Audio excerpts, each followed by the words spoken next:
The Toronto Blue Jays need to make a decision at the third base position, and it may be a pretty complicated one. Do you bring back Matt Chapman? Do you promote one of your minor leaguers? Or do you look for a stopgap type of option?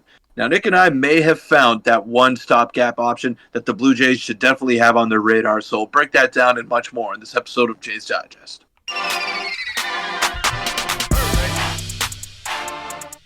What's up, Jays fans? I'm your host, Peter Vryonis, alongside host Nick Gosse. Now, it's no doubt that Matt Chapman is the best free agent when it comes to the third base market right now, and the Blue Jays may not want to bring him back at the price tag that is going to be attached to him, but there are some other options out there that the Blue Jays can address the position without tying it down for the next 4 or 5 or even 6 seasons. So Matt Chapman, good player, definitely could help the Blue Jays in their quest to playoff success, but maybe not the guy that the Blue Jays need. I got one guy on my radar personally, and that's Gio Urshela, Nick.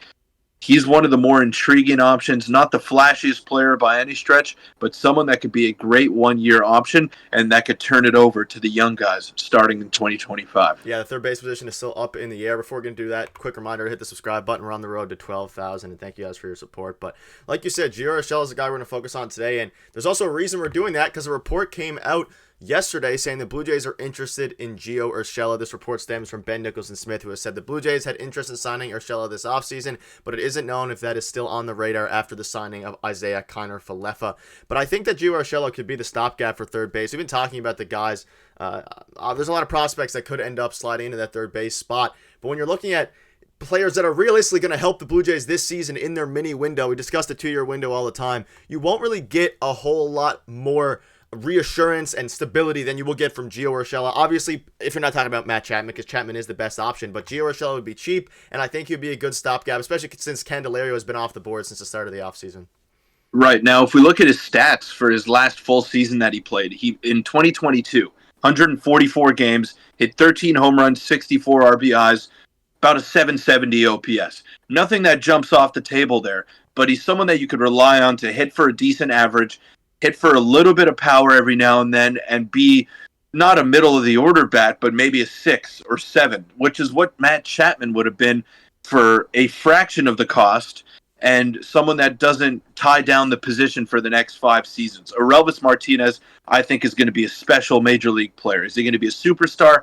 Don't know yet. The secret's not out on him yet. Like, we don't know what he's going to be at the major league level quite yet, but we know that he's got big time power and he's got a cannon of an arm, and those usually play up to the big league level when you do manage to get there at the third base position. So I'm excited about him as a prospect, but if you sign Matt Chapman for 5 or 6 years, then we may not get to see him play to his full potential at third base, because you're not moving Matt Chapman from third base, that's for sure, especially not at the price that you would be signing him at. So I like Gio Urshela. I think he can be good in an everyday role, not great, but this just shows that the Blue Jays may need to add a superstar in another respect. So look at the DH position. That's still open if you sign Gio Urshela, and that's where you got to look for 35-plus home runs, 120-plus RBIs. It's not easy to find, but that's got to be your main goal if you kind of cheap out at the third base position. Yeah, and you mentioned the stats there. Last season was a bit of a weird year in Los Angeles. Their team wasn't good. He still hit 300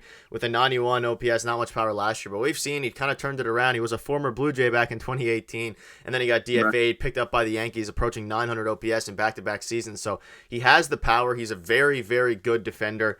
And it seems like a Ross Atkins type of move. Obviously, the thing is you have Isiah Kiner-Falefa, who is also a Gold Glove level third baseman, so maybe they think he's going to slot in at that position.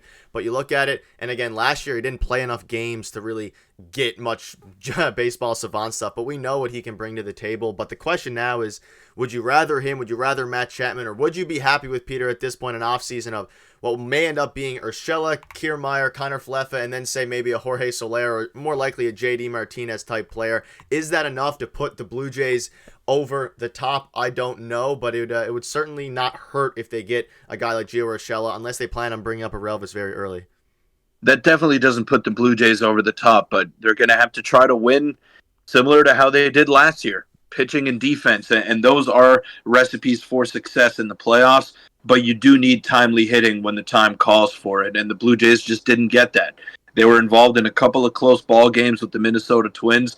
I believe if they got a couple of hits, a couple more bounces that went their way, then maybe we're talking about a different story here. I don't think those moves put them over the top, but they're just as good. And if you get some bounce backs from other guys like Vladimir Guerrero Jr., Alek Manoah, then you're cooking. You're cooking over there if you're the Blue Jays. If you get bounce backs from the guys that should be performing better, and you have those minor additions that we just mentioned, I think the Blue Jays could have a pretty successful season. Yeah, they're obviously going to be banking on a lot of a lot of bounce backs this season. One more thing on Urshela, he is turning 32 years old next year, so he's not young, but he's also not super old. So I think he'd be the definition of a stopgap. How much he costs, we have absolutely no idea. Who knows? I'd say it wouldn't command more than a 1-year deal, maybe a 2-year deal with a team option, something like that. And delving into the report a bit more, Ben Nicholson-Smith essentially says that, quote, they have shown some offseason interest in Ahmed Rosario as well as Gio Urshela, two players who offer similar skill sets, but it's not clear how strong that interest is now that Connor Fleff is in place. At this point, it's becoming more likely the Jays add 3 or 4 useful position players instead of structuring their winter around one superstar. And that kind of makes sense. And this kind of end quote would kind of lead to the fact that maybe Matt Chapman isn't as much on the table now because they need to kind of make these pieces work around. I would say JD Martinez is more likely now than ever, maybe Jorge Soler. And then, of course, I guess they still need a third baseman. Rosario's an interesting one. He kind of has more upside than Urshela, but his floor is a lot lower, especially because he's a much worse defender. So I don't know. Any thoughts on that? Yeah, I like the move. I like the optics of the move. I think Urshela would be a perfect fit for this team. Obviously, it didn't work the first time around, but he's a much different player than he was then. And Nick, just to add to your point there about needing some bounce backs from the Blue Jays, doesn't matter what moves they make. If Vladdy hits 27 home runs next year, they're not going to go very far. And they're not going to go as far as he takes them. I think they have a very good team around him, and they don't need him to be that 2021 MVP Vladdy.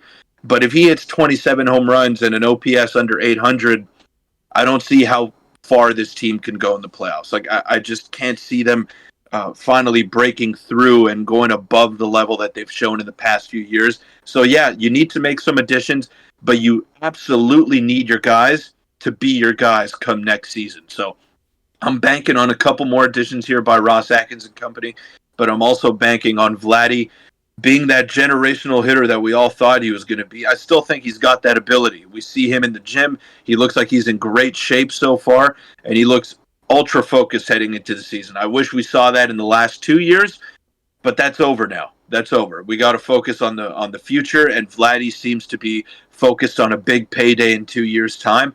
And it's about time he started taking it a bit more seriously. Same thing with Alek Manoah. He's looking like he's in the best shape of his life. I'm looking for him to be a middle of the rotation type of arm as opposed to one of the worst starting pitchers in baseball. So if everything lines up as it should, and if the Blue Jays make a couple more minor additions with a pretty big DH splash, then I think they're really in a great position to challenge in the AL, because your biggest threat right now is in the National League, and that's the Dodgers. And you only got to worry about them when you get to the World Series, but you got to get there first, and the American League is wide open as it stands right now. So I'm liking what the Blue Jays are doing, but the work isn't finished, and they got to keep going from here. Yeah, and I'd say a big move is not a big move necessarily with a name, but I'd say multiple moves are on the way. And we'll have you covered for that, but thank you guys for watching. If you want to check out our video from yesterday, click on your screen now, and we'll see you tomorrow.